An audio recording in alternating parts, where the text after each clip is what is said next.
Think for a moment. What happens when everything goes silent?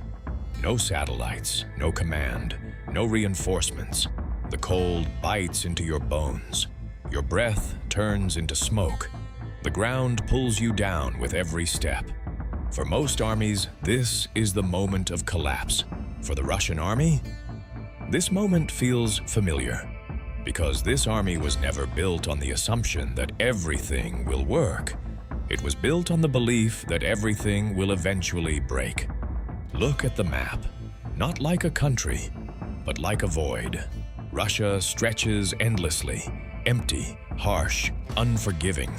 Thousands of kilometers of land where roads disappear, where units can vanish into isolation, where help may never arrive. To fight here is to accept one brutal truth. No one is coming to save you. That is why Russian military thinking never revolved around speed. It revolved around endurance. Napoleon learned this too late in 1812. He marched into Moscow believing he had already won. But the city was empty. The warehouses were burned. The distances were endless. The Russians weren't fighting. They were retreating, giving up space, and buying time. The same mistake was made again in 1941. This time by the German army, one of the most disciplined, technologically advanced forces the world had ever seen. And again, Russia did the same thing. It gave up land. It took time. And it waited. For Russians, winter is not a disaster. It is an ally. That is why the Russian army never plans to stop when winter comes. It plans to live in it, to move in it, to fight through it. In this land, systems fail, communications collapse, command chains break. So the Russian mindset asks a different question. What happens when the system is gone? That single question defines everything. What do you do when no orders come? When the radio goes silent? When you are completely alone? Russian soldiers are not trained to panic. They are not trained to wait. They are trained to continue. That is why units are shaped to function even without centralized command. Not to be creative, but to endure. That mentality shapes their weapons too. A Russian weapon may look crude, unrefined, outdated. But Russian engineers start with a different question. Will it work at -40 degrees, in deep mud, without maintenance, in the hands of a poorly trained soldier? If the answer is no, the weapon is rejected. Russian weapons are not perfect, but they are stubborn. Western weapons are precise. Russian weapons survive. This difference isn't about engineering skill. It's about geography forcing a choice. And then comes the mud. In Russia, it has a name, Rasputitsa. The ground dissolves, roads vanish, vehicles freeze in place. For Western armies, this is operational hell. For Russia, it's part of the plan. Because in Russia, speed is not always an advantage. Sometimes speed just burns you out faster. There is no truly safe rear area in Russian military thinking. Every place is a potential front line. At any moment, you can be cut off.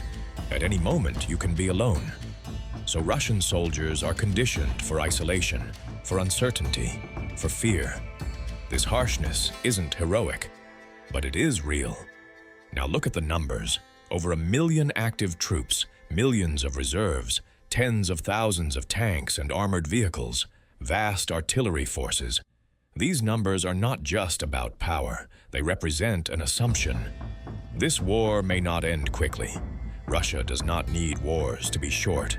It is prepared for them to be long. And finally, the nuclear reality. Russia's nuclear force is not primarily a threat. It is a statement. Even if everything collapses, we will not disappear. That is why Russian nuclear doctrine is less about first strikes and more about guaranteed retaliation. Not a last resort, a final assurance. Russia's military is often misunderstood because the West asks, why aren't they better? Russia asks something else. Why are we still standing? Those are two completely different worldviews. The Russian army is not the fastest. It is not the most elegant. It may not be the most advanced. But it understands one truth better than most. War is where plans collapse, and Russia has lived in collapse for centuries. That may be the most dangerous thing of all, because they treat the worst-case scenario like home. And when you know you're home, you can move through it in the dark. You don't stumble when the lights go out. You don't panic when silence takes over, because you've lived in that silence before. That is where the real strength of the Russian military lies. Not in the number of tanks, not in aircraft, not even in troop counts. Its strength is the instinct to stand back up in a world that has already collapsed. That's why the Russian military story rarely begins with victory parades. It usually begins with retreat, with shortages, with lost cities and broken units. But the ending is rarely what others expect. Because for Russia, wars are not won when everything works. They are won when everything falls apart, when everyone is exhausted, when everyone wants to go home. And at that point, Russia is still there. It may be slow, it may look clumsy, it may not be perfect, but it knows how to endure. And throughout history, the winners have rarely been the ones who ran the fastest, but the ones who fell last. That is why the Russian army is not a marvel of technology, and it was never meant to be a showcase of precision. It is a story of resilience. And that story, whenever everything collapses, begins again. But not every collapse is the same, because every home has its dark corners. And even though the Russian military knows the worst-case scenario like home, that home is not perfect. When silence falls, the first thing to break is rarely the weapons. It's communication. Orders stall at the top. Decisions slow down. The soldier in the field waits. The Russian system is centralized. That brings control, but it steals speed. Lower levels hesitate to take initiative. Mistakes are dangerous, and delivering bad news upward can feel riskier than the enemy itself. War does not forgive hesitation. While the map is changing, while reality is shifting, the order still hasn't arrived. On paper, everything is connected: land, air, sea, cyber. But in practice, those connections loosen.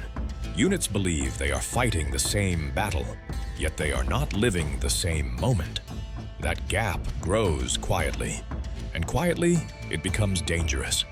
Manpower is vast, but numbers alone do not equal strength. Conscription fills the ranks, but it does not master complexity. Short training cycles, long wars. Non-commissioned officers carry much of the burden, but their authority is limited.